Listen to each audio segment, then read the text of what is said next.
All right, I'm going to call the meeting to order.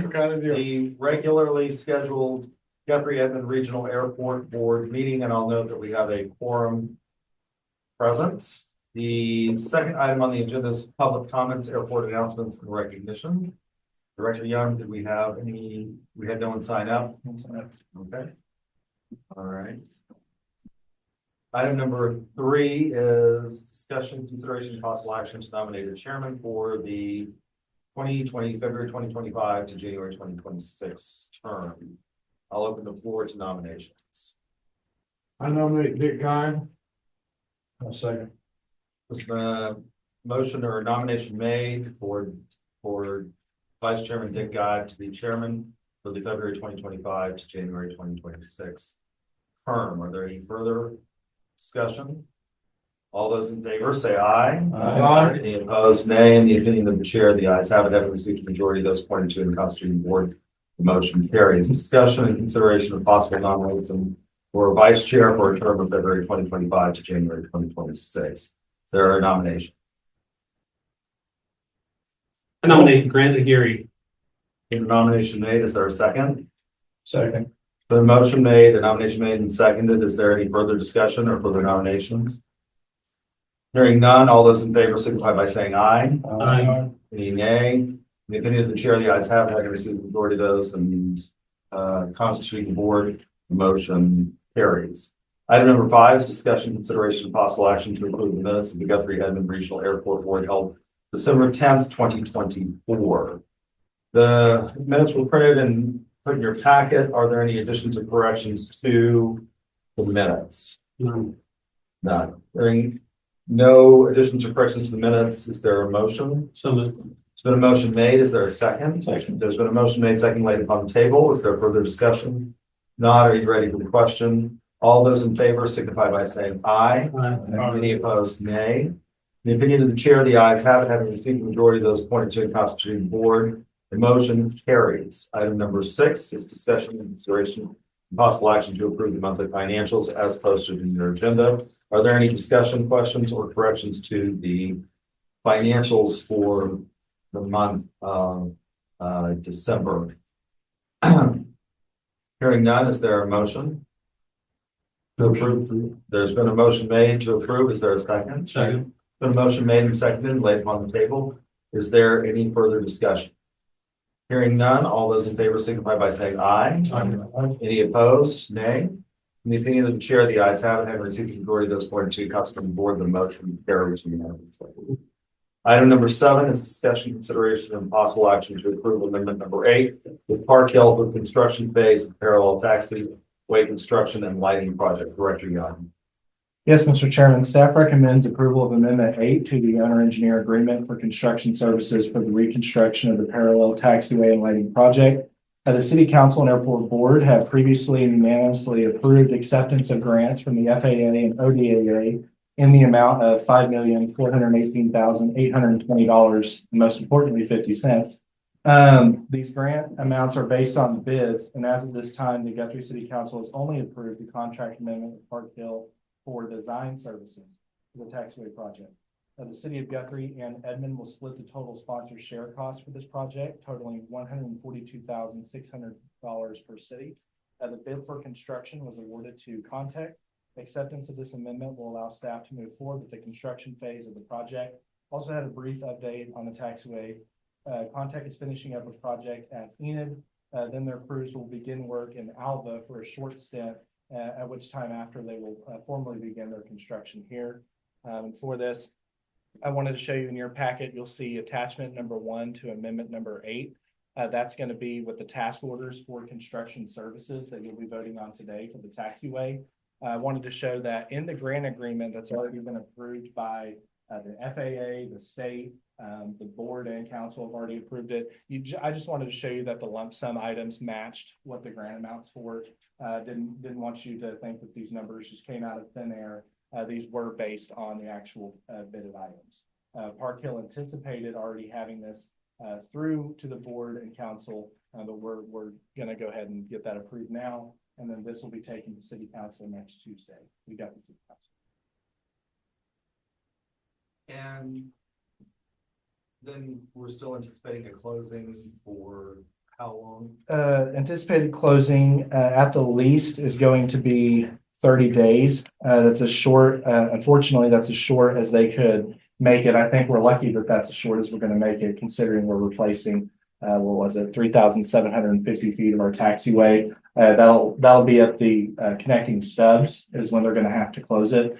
We are working with Context still on the exact phasing. We're trying to make sure, can we time this not in the middle of winter season like we're in now, where we're not going to get any work done, but we can certainly keep from timing it in the busiest season for the FBO, early spring and summertime. We'll look at the operations tracking service that you all just approved. Will actually help us figure that out. What are the busiest times of year that we have for the upcoming closure if it's needed. And so far with the tracking system, we're registering quite a few more activities than we had actually projected. Is that correct? Yeah, we had told the FAA for years that we had an average of 63 operations per day. With slow weeks like we've had with the inclement weather, it might turn out to be averaging closer to 63. But just last week, when we initiated the system, it was on a Wednesday. It was from noon to midnight. It collected over 80 operations at the airport. That was on a 30-degree day in early January. So pretty impressive amount of operations when the weather clears up. And we've continued to collect data. Obviously, we're going to have slow days. We're going to have slow days when we close the runway after this project. And by slow, I mean zero. But we will continue to track this, and I'll begin releasing monthly reports for that as they come. Could I ask a question? Yeah. Yeah, you made the comment that next week this will be presented to the Guthrie City Council for approval. Up until a couple of years ago, it was presented to both city councils since Edmond, has a financial interest. Have we bypassed that some way? I'm sorry for coming in late, Stan. What are we referencing presenting to the city council? Current one is item number 7, discussion consideration possible action to approve amendment number 8 with Park Hill for construction-based services for the parallel taxiway construction and lighting project. Yeah, so it's my understanding, and if this is, I don't have the history that you have, obviously, here with your work. This is my understanding that all amendments and agreements are with the city of Guthrie, and Edmond's commitment is 50% of that operational cost. So your 3 votes on this board is your representation. That's my understanding. Now, if that's not correct, then that's something that we've not been informed of. And if there's a past practice that is different, I've not seen that. Dick, what was it used to run at both city councils that would vote on stuff like Yeah, that? we have, and because of the change in administration for the last couple of years, that's kind of gone away. I think you have been pretty close contact with our finance people and Kathy and I, Kathy. yes, of course.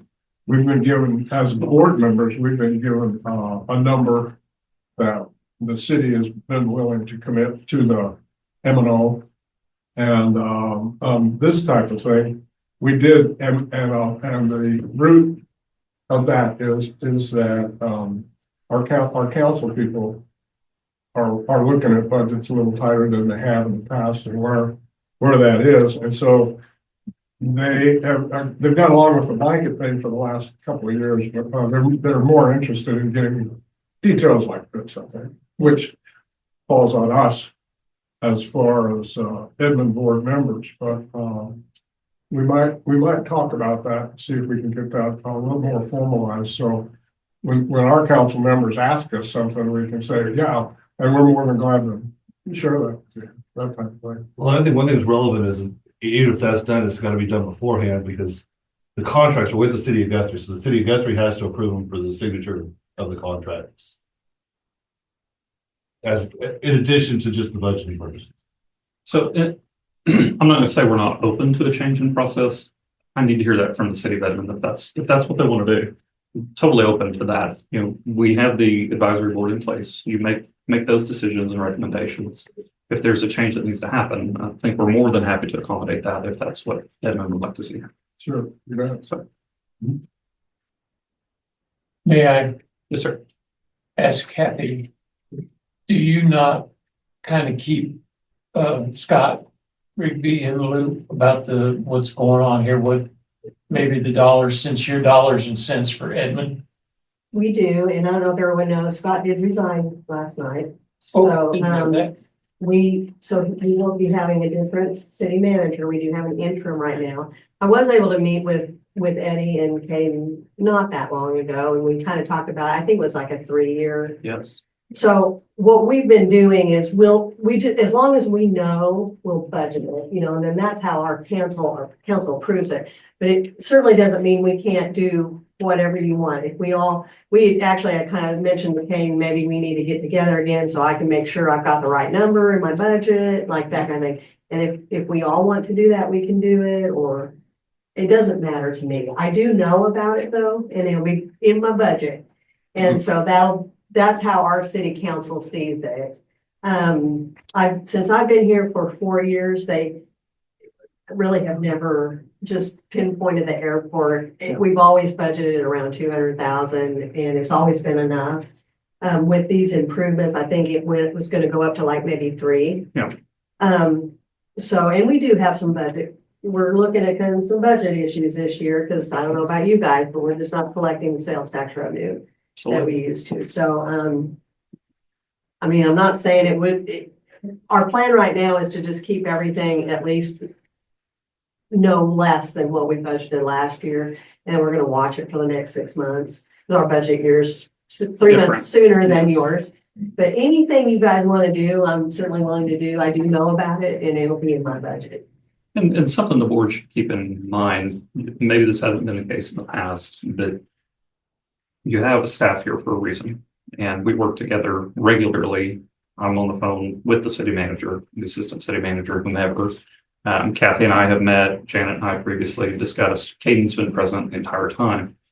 When we approve that budget, just like with any other operation we do at the city, it's staff's responsibility to make sure we're operating within our financial abilities and our financial obligations. So as long as we're within that budget, that's what's important in my mind. As long as we're all communicating, we know what the budget is, and we don't go outside of that without your approval, I don't know that there's a reason to go further than that. But Kathy, I'm happy. No, I mean, I think that's why we met, at least because we were looking at a little bit more, and we talked about timing so that it wouldn't all hit in 1 year, and it looks like this is still pretty much what we had talked about. So I'm aware of it and prepared. I think the issue here is that it's a formalistic, I mean, the contract that Edmond has is with the city of Guthrie, and the city of Guthrie has the contract with Park Hill. And so the approval is not actually an approval for the city of Edmond. It is an approval for the city of Guthrie because the city of Guthrie is the mayor who will sign for the agreement. So it's not as though we are excluding Edmond, other than it's part of their policy making to engage in a budgetary allocation rather than approval of contractual obligations. How we get to the contractual obligation being performed is actually a function of the city of Guthrie. Okay, that's kind of my question. I was going to mention too, just for this specific agenda item, this specific number for construction for the taxiway is actually lower than we had planned a few months ago because it wasn't based on bids. It was just based on estimates at the time. And it actually came in under what we had even previously discussed for the taxiway. The bids came in under. Yes. That's when we were able to incorporate new taxiway edge lighting for the entire portion of the taxiway. Just keep in mind, we've got several big projects coming up too. Sure. I seriously doubt they're going to come in under budget. So, yeah, it's rare. So just remember when the next project comes in over, that we had a project under. Keep that in mind. Is there any further discussion on item number 7? If not, is there a motion? So There's been a motion made by Member Wallace to approve the amendment number 8, the Park Hill construction phase services from parallel taxiway construction and lighting project. Is there a second? I'll second that. There's been a motion made and seconded by the vice chairman to approve item number 7. Is there further discussion? Not, are you ready for the question? All those in favor signify by saying aye. Opposed, nay. Anything in the chair, the ayes have it. Having received those 22 and constituting the board, the item passes unanimously. Item number 8, discussion, consideration, and possible action to approve amendment number 9 of Park Hill Property and Topography Service for perimeter fencing. This is obviously something that, for those of us, particularly one who's had a deer strike, is near and dear to our hearts. Director Young. Staff recommends approval of amendment number 9 to owner engineer agreement for survey and design services of an airport fencing project. This will be on the east side of the airport. I'll show a map here shortly. Airport infrastructure grant AIG funds allocated for capital improvements from the FAA in FY22 will actually expire this year in FY25. The AIG funds total $295,000. Approval of this amendment will allow for $92,600 of those dollars be expensed for critical survey and design services as part of this project. The remaining $157,400 of AIG will be planned to be allocated toward the construction of the fence on the east side. All FAA AIG grants are reimbursed at 95% in FY25. That's a better reimbursement match than we've seen in recent years. Typically, we're looking at 90, and especially in a normal project, you would see some kind of state ODAA involvement. That's not going to be the case here, and so the 95% match in this fiscal year, federal fiscal year, is critical. This leaves the city of Guthrie responsible for one half of the sponsor match, along with the city of Edmond, totaling $2,315 per each city. Upon acceptance of this amendment, Park Hill will begin the survey and design. And the staff's hope that the remaining portion of AIG funds available in FY25 will be used for construction of the design fence. I'll show the map really quick. Here's some basic information on the project. The red line on the east side of the airport is what's been laid out for the design. On the northern portion, just north of the Magic Bait Shop, on the other side of the runway, that's where the current fence ends. And so this will be designing for it to continue all the way down south to meet at Prairie Grove. We're going to do the east side of the airport first because we know that with hopefully soon future land acquisitions, we don't know what the property line is going to look like. So we don't want to spend money on design that in the end has to be redesigned and not necessary. We also know that with the deer crossings that we do have at the airport, that cutting them off on the east side is going to be critical, not allowing them to get across the runway like they're continually crossing pretty regularly across the runway right now. We'll also move our traps that we have with contracting with USDA. We have 2 traps that are currently along the east side. We'll move those down south. And so we'll have more containment around the airport. And we've discussed with the board also renegotiating the hay lease to keep the grass in the midfield, take that out of the contract so we can ensure that we don't have to wait for the grass to grow as high so the hay baler can earn more revenue. We can make sure we take care of that when it needs to be done. I think with both of these measures, it's need to be a long time coming, and hopefully with this, we can definitely improve pilot safety, and this will be a critical step forward and helping us get this airport completely fenced. 8 foot, 8-foot fence. 3 strands of barbed wire. So the state is wanting to see, they're coming up with an option for some sort of netting that's still 8 feet tall, but it's more economical. McAllister's airport recently started putting it in. Another airport in the U.S. has tried it, and it was very effective.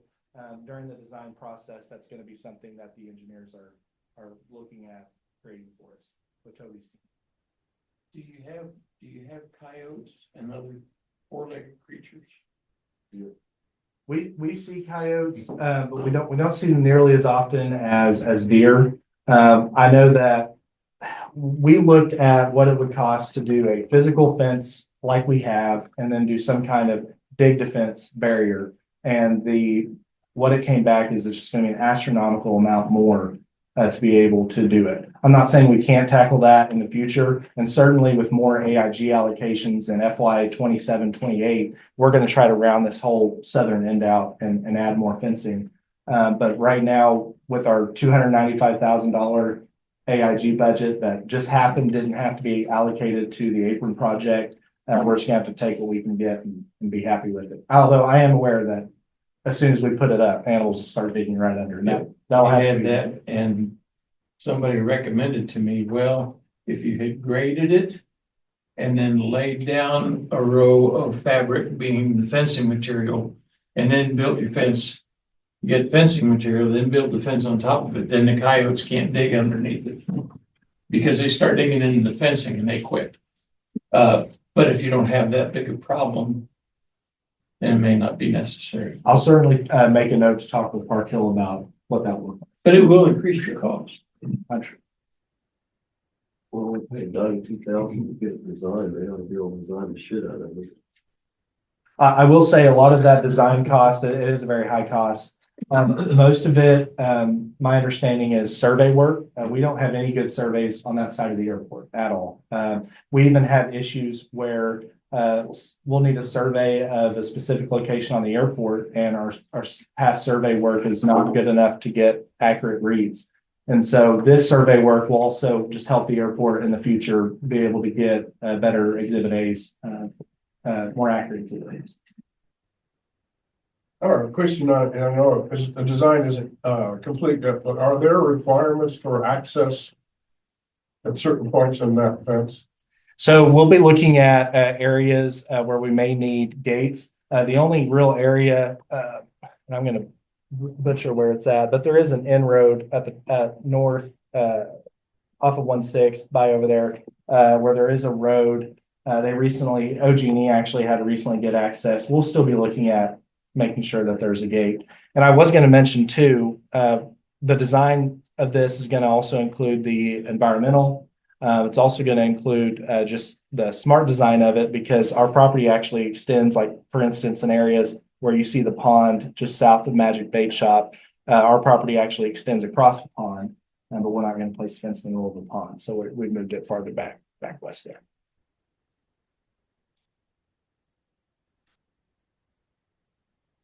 So the airport properties on the east side of the pond or through the center? Through the center of it. Okay. Yeah, you can see probably where that line projects to Right. the west. It would be a straight line through there.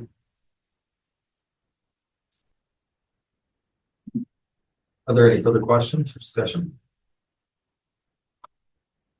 Hearing none, is there a motion to approve amendment number 9 with Park Hill for a property and topography survey for river fencing project? Amen. So moved.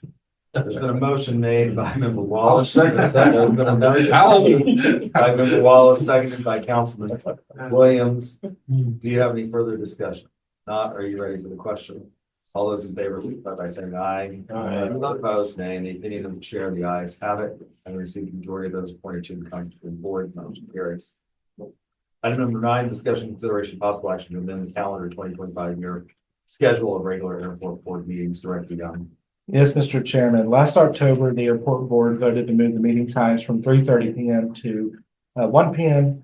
Since then, there's been some personnel and logistical challenges to hosting this meeting earlier in the day. Meeting midday can make it more difficult for City of Guthrie and Edmond staff to attend the meeting. For example, even today, we had a State of the City address that ended at 1. I know a number of you that are attending this meeting had to rush over here. Just a very common meeting time right after lunch. So maybe better for staff, and especially with our recent IT issues, you can see by the tripod behind me and the, the TV monitor here, getting staff in today while the city is conducting another large scale event has been kind of a toll. So holding it later in the afternoon back to 3:30 like we were is a recommendation that staff would support. Is there any further questions? I was gonna comment, that technically, we can't change the yearly schedule, we posted it, but we can move the schedule time, so we'd be doing a notice of cancellation of each 1 o'clock meeting. And a repost. And a reposting of a special meeting at 3:30, which puts a little bit more of a burden on Caden, but. A lot of special meetings. But you can cancel your regular meetings at once. So we can put out one notice canceling the regularly scheduled meetings for the entire year. Right. And then we post the agenda on Friday anyway, minus this weekend where we had inclement weather. We meet the 48-hour rule for a special meeting anyway. So it shouldn't be an issue. I know we've got more than one board member that One issue with it being at 1.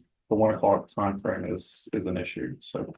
It's also an issue for our IT, and one of the things that, since I've been on the board, that I've been very adamant about is transparency and making sure that this board, because we have two cities, this is a very unique board in that we actually have two municipal entities. We are the only airport in Oklahoma that has that level of partnership, and I think it's important for the residents and the officials of both cities to have access to that recording. So it has placed an enormous burden on them.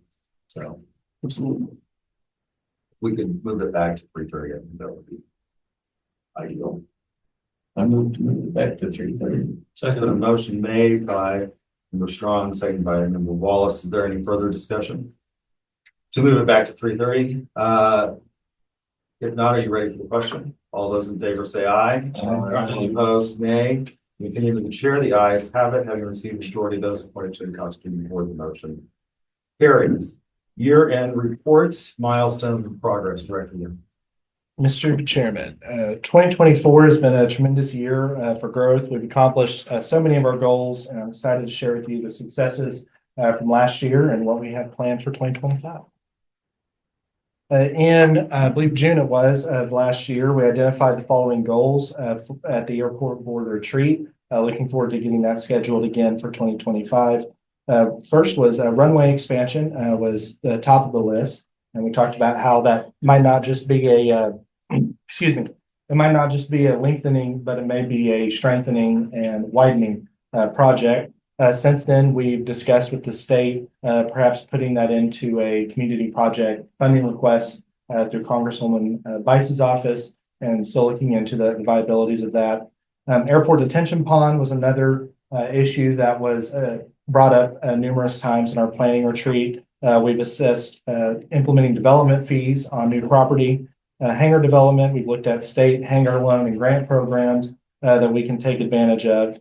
And lastly, safety and security fencing. Technically, I learned after I put this together, we, in our, not that it truly matters, but for our grant paperwork, we actually can't call it security fencing because that, for larger airports, that would mean something with a TSA requirement of needing a fence. But we know for us, even for the security theater of a fence, it'll help keep public that has no business on the airport from looking like they can enter.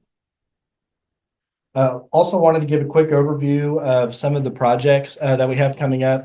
Won't spend too much time on these, but feel free to chime in at any point if you have a question. In 2025, we'll have reconstruction of the parallel taxiway and install taxiway lights. You all just approved unanimously the construction portion of that project, and that was based on bids, so we know it's going to be $5.7 million. We'll also be looking at land acquisition and fencing. In the next fiscal year, we'll get started on the terminal apron project and design of the terminal. And then moving into fiscal year 2027, we'll begin construction of the terminal, hopefully start to make way on the taxi lane project design, and hopefully some drainage improvements by that time as well. Wanted to talk about probably the biggest change in 2024 was the grand opening of our new FBO on January 3rd of last year. I'll have more about that in my director's report, but I do want to congratulate them on their first year at the airport, which is very successful. Our Jet A fuel sales are up by 44% compared to last year. In comparison, Crabtree Aviation was hovering about 6 to 10% in increases each year. We also saw an 18.8% increase in 100 low lead avgas fuel sales. As Apex Aero Center brought in a new tenant, you would quickly see in the fuel reports a spike, a resurgence, especially with the onboarding of Airnos. They've been a big tenant out here at the airport. One key point I wanted to make sure to leave with you all is that Apex was 2,000 gallons of Jet A fuel away this past year from matching the amount of Jet A fuel sales in 2022 and 2023 combined. That's quite impressive. Just 2,000 gallons away of the last 2 years combined. That's Great job, Yeah, Bob, awesome. and your team. Appreciate it. They're knocking it out of the park. We watch those metrics, and that fuel incentive that we get is only going up. So when we think back to the conversations and how we got to this point, Bob's numbers of, hey, I'm going to double this the first year. But, well, let's see, Bob, let's see what you can do, and look at where we are. So That's a great work. Appreciate it. Appreciate that, guys. Can you give a reason why? I think it was and I'm sure Bob can speak more to this. I think it was the fresh look. I think it was their equipment, the ground processing unit. I think it was bringing in more tenants and just better utilization of space. I think the previous FBO was marketing heavily towards GA, hadn't really seen a whole lot of business jet, wasn't really focused on growing business jet operations. I'll talk about a little in the next slide over. How much Jet A fuel sales are accounting for the total fuel revenue that's being produced on this airport, and it's substantial. I get asked all the time, are they really trying to market towards jets and Guthrie? It's such a Wiley Post market. You're not going to break into that far north, and we're making growth in that. And so it's. But do you know why they're coming here other than fuel? Are they coming here and getting a crew car and going downtown and conducting business? Yeah, I can answer that. I mean, our vision in the beginning was all about service and pricing. And I love Glenn Crabtree. I got to know him really well over the 2.5-year process. Glenn loved working on planes and he loved teaching people to fly. His model was not customer service, right? He knew that. Ours is all about customer service. How we provide a courtesy car, we go down and get the car, we bring it to you. We're working to get Enterprise here and bring 30 cars to the airport. But right now we drive Enterprise, bring the car, we give them our courtesy car. We price, we give discounts. NetJet was in here yesterday. So we're marketing out of Kansas City. We have a marketing team in Kansas City that works for all core Apex locations and helps drive business our way. So we have some transient increase, and then the service on the ground has been top notch. The Apex guys, the crew, they meet you at your plane. They, put your plane away. We do overnight storage. We do all the things that it just, to me, is first class. And the branded. The branded fuel. Yeah, absolutely. AvFuel's been a great partner. And I think there was a real scare to use our equipment here, i.e. fuel trucks, fuel systems. We've got a new Jet A system ready to go. So those things change people like Jake Matherly, who flies. Jake didn't buy an ounce of fuel here, and he flew out of here for 2 years. He buys a ton of fuel now. So I think we've changed that. Excellent. Also wanted to show a breakdown of the fuel sales like I was discussing a second ago. Jet A sales are accounting anywhere between 44 to 58% of total sales. There's certainly is a growth. Our 100 low lead self-serve system is also consistently attracting customers. We've seen a 34.8% increase in fuel flowage fees revenue in 2024 compared to last year. 2023's increase of 9.9% is a good indicator of what kind of growth we were consistently seeing before in previous years to now Apex's performance. This growth, like I mentioned, is attributed once again to just the things that Apex has done. You can see on the bar chart that in every quarter, Apex has outpaced Crabtree's sales consistently all last year in 2020. I also did want to make a super quick note here, just for the board to understand our revenue collections. We see the majority of our revenue collected in this time, January through March, through hangar ground leases. Oftentimes the fuel revenue is the only consistent revenue that we're seeing every month.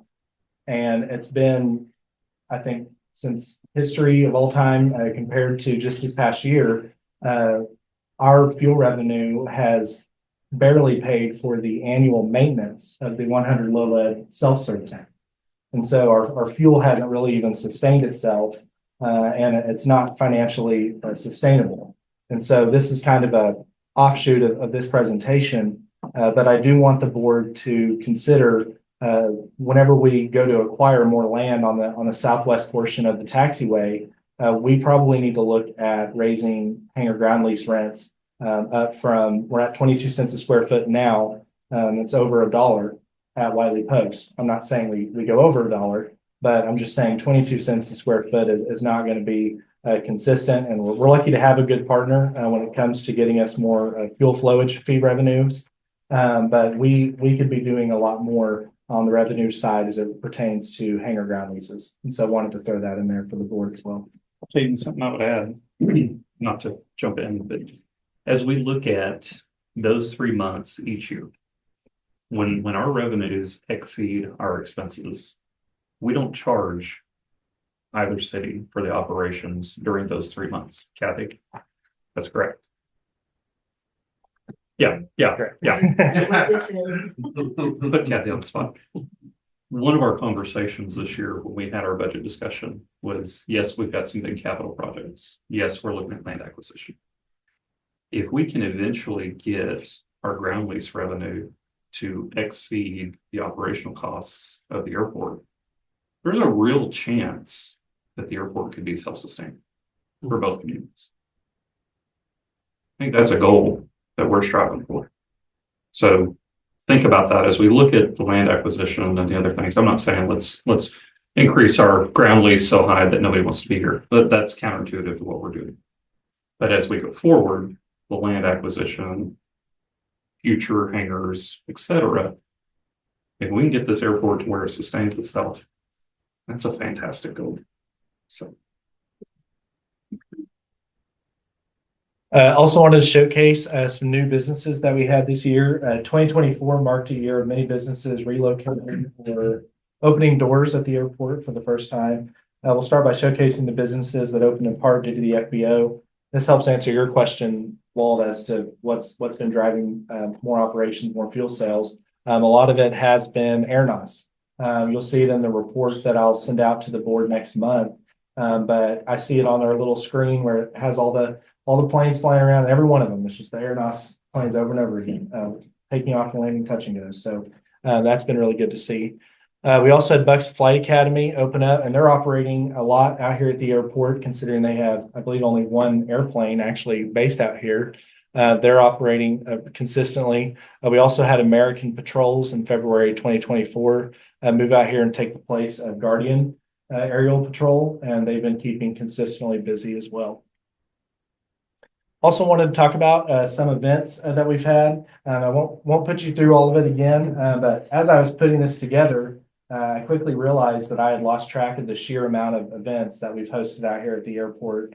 The legislative flights that I put up there, they were hosted in 2023, but we're very open to hosting it again in 2025 and beyond. And we've let the state know our intentions of hosting that again. That was where we had state legislators come out and open invites from city council members of both cities and the board to come out, and they get a speech by Grayson Arties, the director of Oklahoma Department of Aerospace and Aeronautics, as well as a flight lesson, and they take them up into the pattern. The goal is just a lot of those legislators might have just been newly elected and they've never been in a general aviation airplane before. So it just sparks an initial interest in them to support aviation, second largest industry in the state.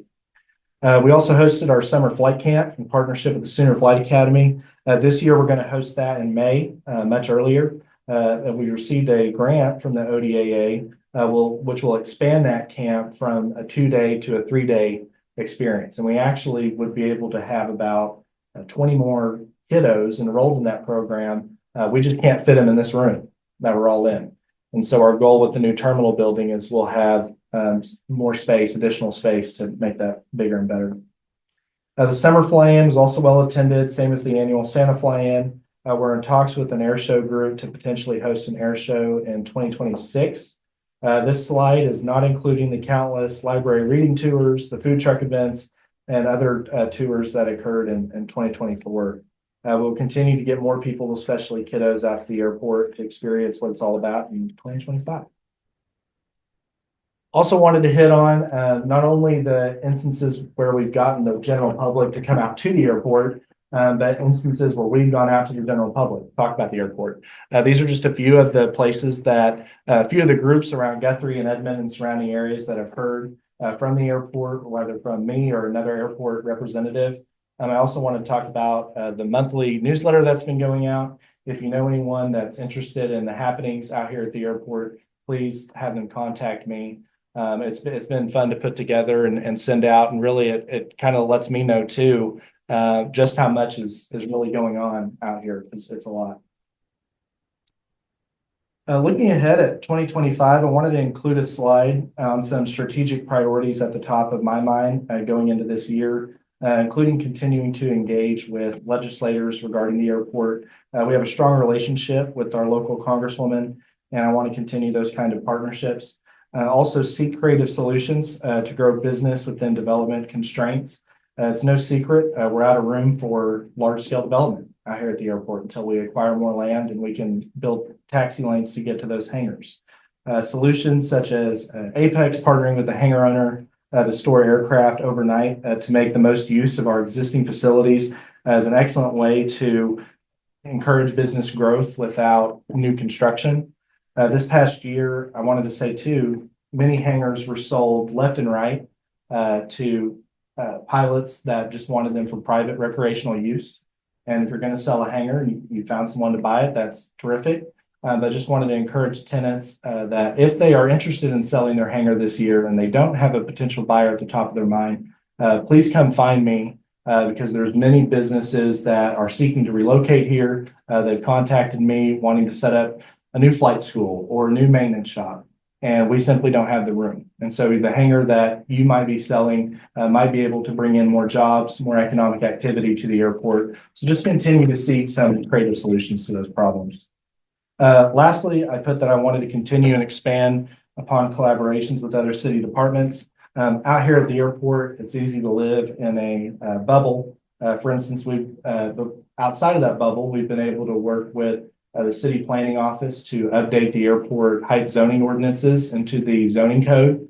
That's going to be super critical for our growth. I think the last height zoning ordinance was in the early 80s.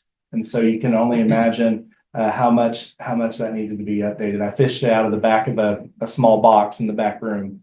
And so getting that updated has been critical. And I also recently attended the Logan County Emergency Planning Committee meeting, where I spoke with emergency response agencies from across Logan County and the state about potentially hosting an emergency response drill at the airport. At my last airport, and at most commercial service airports, like all of them, we're required to have full-scale emergency exercises every 3 years. And out here, I don't think one has ever been done. And so we just tossed around potentially performing a exercise in which an aircraft landing hits a deer and is going to require emergency response, just so we can get our external stakeholders on board with what's the game plan, how do we protect people and the property and make sure everything needs to run like it should. And so we'll be working on those types of exercises soon, and I hope to have an update to you all on that as soon as I can. Also wanted to make a brief note that our data collection process began earlier this month. Already talked about that earlier today in the meeting, but really excited. I can't even begin to share the benefits with you that will come from having this data. Lastly, I wanted to take a moment to thank every one of you that is serving on this board. Whether you joined last year or have been here for many years, your service is greatly appreciated, and our airport is better for each and every one of you. Whether it's after the meeting or over the next few weeks, please reach out to me to share your visions and things that you want to see happen for this facility in 2025. I speak with other airport directors quite often, and none of them have as many projects or opportunities available to them as this airport does. We're truly fortunate. I go to conferences and I'll hear an airport director excited they're building an apron in front of a hangar. And I'm like, I wish that was my biggest concern sometimes. But seriously, the amount of projects we have and investment in this airport is unprecedented for sure. And with that, that concludes my annual report. Thank you, sir. Are there any questions of the director? All right. Well, you did such a good job. You left them speechless. And perhaps breathless as well. We covered an enormous amount of territory there in a very condensed time. The airport director's reports, item number 11. Yeah, I'll try to keep this really short. All hangar owners have been sent ground lease invoices for 2025 for hangars subject to 5-year consumer price index adjustments. They will receive a letter with further instructions from me. I just have to wait to see what that cost is, and we'll send out cost adjusted invoices shortly. The Oklahoma Department of Aerospace and Aeronautics, in consultation with Kimley Horn and Park Hill, are beginning a statewide economic impact study of the Oklahoma airport system. Airport staff has begun to collect information for the study from businesses on the field. Businesses that have not been contacted by airport administration are encouraged to reach out. What else we got? Requests for qualifications for the selection of an airport engineer and consultant have been posted in the Guthrie newsletter. Submittals must be made by 10 a.m. on Thursday, January 23rd of this year. The selection committee will review applications and make a recommendation to the board and council at upcoming meetings in February. Other than that, I think I wanted to also note that our operations and maintenance personnel here at the airport, Shane Hampton, has just started the Oklahoma Certified Airport Professional OCAP program offered through the Oklahoma Airport Operators Association. That was a mouthful.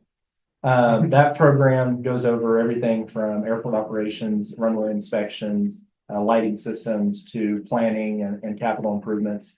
That was free to put in through. I went through it a few years ago, and it was really helpful. And so I'm really proud of him for stepping up and joining that program, and hope to see him completed with it soon. I did want to leave you with once again congratulating Apex. If I hadn't done it already, I had to slide that in here. For those of you who know Abel out there at the front desk, I couldn't get him in the photo, so give him a hard time when you see him. Also wanted to throw up. Didn't expect reading for this at all. The economic survey that they're about to begin, the study they're about to begin, is going to give us this detailed report. It just shows the level of thoroughness that's needed to undertake this study. And so in 2017, they found 19.2 million in annual economic activity. We're expecting much higher projections this year, but the study is only as good as the depth of participation that we can get involved and the level of data that we can get. And so please, if you're a business at the airport, you know a business that can get involved, please have them reach out to me so I can connect them with our partners and get this done. Is that J-Aviation again? What was that? The one in 17 was done by a company called J-Aviation. Oh, no, this is Kimley Horn. Kimberly. Yeah. That was all I had. Thank you. Thank you, sir. Requests, comments from members of the airport board, Vice Chairman. No, nothing at this time. Thank you. All right. Member Strong. I have a lot of comments, but I'm going to reserve them because I want to have a session. I want to have a skull session with you first. This is like trying to get a drink out of a fire hydrant. All the things that are going on and coming at. I wonder how you do this by yourself. I have Shane. I got a lot of city staff that help support and make it happen. Hayden and Walt, I think where you're headed with this, Hayden knocks it out of the park here every single day. I'm seeing that on his own. But I want to say that I walked in those shoes. Maybe not at this level. Keep doing what you're doing. You're doing a magnificent job. But it almost looks to me like you need help. Or you will in a little while. Thank you. I'm not on the board, but I second that. Councilman Williams. No comments. Thank you. Member Husky. You're doing a good job. Member Wallace. Same. Really proud of you, Caden. I think you're doing an exceptional job. And I think to echo what Walt's saying, I'm worried that it could become overwhelming, but keep up the great work. Thank you. Yes, sir. Member Young. Ditto from where West. All right, well, today we had our State of the City address. A big portion of that address involved going through each department by the city manager and discussing the impact that department has. I want to say that as part of that, he highlighted a lot of the impact that the airport has, and the story that we have to tell is one that is really, really impressive and one that I am honored to be a part of. I cannot overstate enough the importance that this airport plays, not only in the economic development of the cities of Edmond and Guthrie, but also this region and the lives that it touches. through that economic development. And so I think that's really, really important. And I was grateful to hear you include it in the State of the City address. I think that was well received by the people that were in attendance at the State of the City address. And I think it's important that we continue to pound that drum and let people know that this is an enormously important, vital part of our community and one for which I have been enormously grateful to be a part of. So with that, I will entertain a motion to adjourn. There's been a motion made by Member Wallace. Is there a second? There's been a motion made by Member Wallace, seconded by Member Husky. There's no debate on a motion to adjourn. All those in favor? Aye. Opposed, nay. In the opinion of the chair, the ayes have it, and we receive the authority of those. Motion